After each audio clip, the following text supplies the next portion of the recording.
सदाशिव और शिव जी में क्या अंतर है? अभी मजा आएगा ना भिड़ो। कल आपने कथा कही थी कि सती ने जब अग्निदाह किया था, वो जो कथा है वो सदाशिव से रिलेटेड है, क्योंकि हर ब्रह्मांड में अपने शिव, विष्णु और ब्रह्मा होते हैं और सदाशिव उनके भी ऊपर हैं। चाहे शिव कहो चाहे सदाशिव कहो, एक ही शिव है। दो शिव का कोई कहीं शास्त्रों में कोई जिक्र नहीं है दो शिवों का। यदि होता तो मैं आपको बता देता। अभी बता है भाई, अभी बता है। ये देखिएगा, ये श्री शिव पुराण सचित्र मोटा टाइप, केवल हिंदी, गीता प्रेस गोरखपुर से प्रकाशित है। इसके कौन है संपादक? हनुमान प्रसाद पोदार। यहां देखिएगा, ये 98-99 पृष्ठ पर हम पढ़ेंगे रुद्र संहिता, संक्षिप्त शिव पुराण, और ये 98 पर यहां नीचे से 5वां अध्याय है। अपने पुत्र नारद की यह बात सुनकर लोक पिता में ब्रह्मा वहां इस प्रकार बोले। ये 100 पृष्ठ पर आ गया। अब ये कहते हैं जो मूर्ति रहित परम ब्रह्म है उसकी मूर्ति भगवान सदाशिव हैं। ये काल ने सदाशिव के हैं। आगे क्लियर भी होगा। यहां आगे हम 101 पृष्ठ पे रुद्र संहिता। अब इस शिव सदाशिव इस काल की महिमा सुना रहा है ब्रह्मा जी। वे अपने सारे अंगों में भस्म रमाए रहते हैं। उन काल रूपी ब्रह्म ने, आ गया ना स्पष्ट।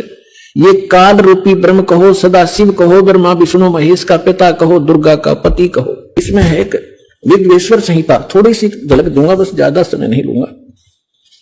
एक समय ब्रह्मा और विष्णु की लड़ाई होगी, झगड़ा, युद्ध। ब्रह्मा कह रहा था मैं तेरा बाप, विष्णु बोला मैं तेरा बाप। इसी बात पर इनका युद्ध हो गया, लंबी कहानी है। तो इस काल ने सोचा ये लड़के मर जाएंगे, इनके बीच में एक लिंग खड़ा कर दिया, सफेद तेजों में पिलर, बहुत लंबा चौड़ा। ये युद्ध भूल गए आपस में, उसका और छोर खोजने में लगे, लंबी कहानी।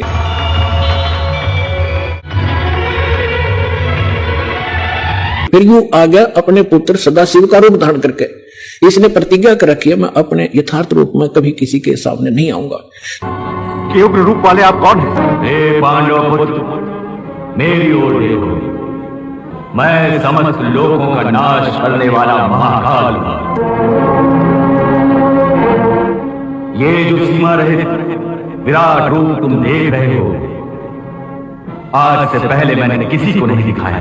तो ये किसी को विष्णु रूप में दर्शन देता है, किसी को शिव रूप में, किसी को ब्रह्मा रूप में। तो वहां ये शिव रूप धारण करके आ गया। अब देखिए विद्वेश्वर संहिता, और ये है संक्षिप्त शिव पुराण 24वां पृष्ठ। यहां इन दोनों का झगड़ा हो रहा था, बीच में इसने ये सतम खड़ा कर दिया। अब यहां आ जाते हैं। ब्रह्मा और विष्णु ने पूछा प्रभु इस ज्योत निरंजन काल से, सदाशिव से, सृष्टि आदि 5 कर्तों के लक्षण क्या है, यह हम दोनों को बताइए। भगवान शिव बोले, ये काल रूपी ब्रह्म बोला, मेरे कर्तों को जानना अत्यंत गहन है, तथापि मैं कृपा पूर्वक तुम्हें उनके विषय में बता रहा हूं। आगे चलेंगे। अब हम आगे 26 पृष्ठ पे। इसने कहा कि पुत्रो, अब होगा ना इनका बाप। हे सर्वव्यापी चतुर्भुज श्री हरि विष्णु जी, कमल के आसन पर प्रकट होने वाले श्री ब्रह्मा जी, आप दोनों मुझ सदाशिव की सृष्टि कामना से उत्पन्न हुए हैं। मैं ही आपका जन्मदाता हूं।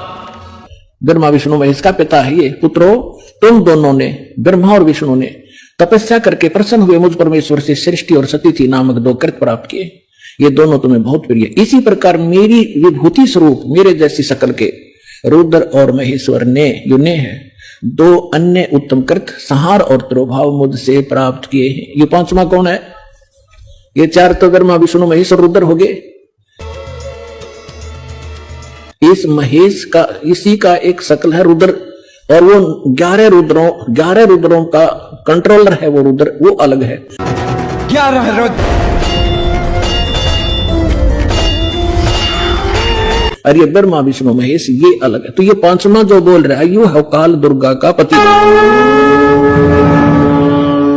अब हमने यहां से इतना ही लेना था। अब आपको दो दास ने भी दिखाया था। ये पहले दास ने परमात्मा के द्वारा बताई सृष्टि रचना सुनाई, और अब इन सदग्रंथों में प्रमाणित हो रही है। तो इससे क्या सिद्ध हो गया कि कौन है, कौन ब्रह्मा का पिता है और कौन विष्णु की माँ, शंकर का दादा कौन है, हमको जो बता। तो इस कथा से आपको सौदा सिद्ध हो जाएगा कि ब्रह्मा विष्णु महेश का पिता और शंकर, इनका दादा कौन है। इनका दादा है कबीर जी, वो सत्य पुरुष जिसने इनके पिता ज्योति निरंजन को जन्म दिया, और उसी से फिर ब्रह्मा विष्णु महेश का जन्म हुआ इस ज्योति निरंजन काल से। तो इनका दादा कौन है? कबीर, सत्य पुरुष, वो परमेश्वर है।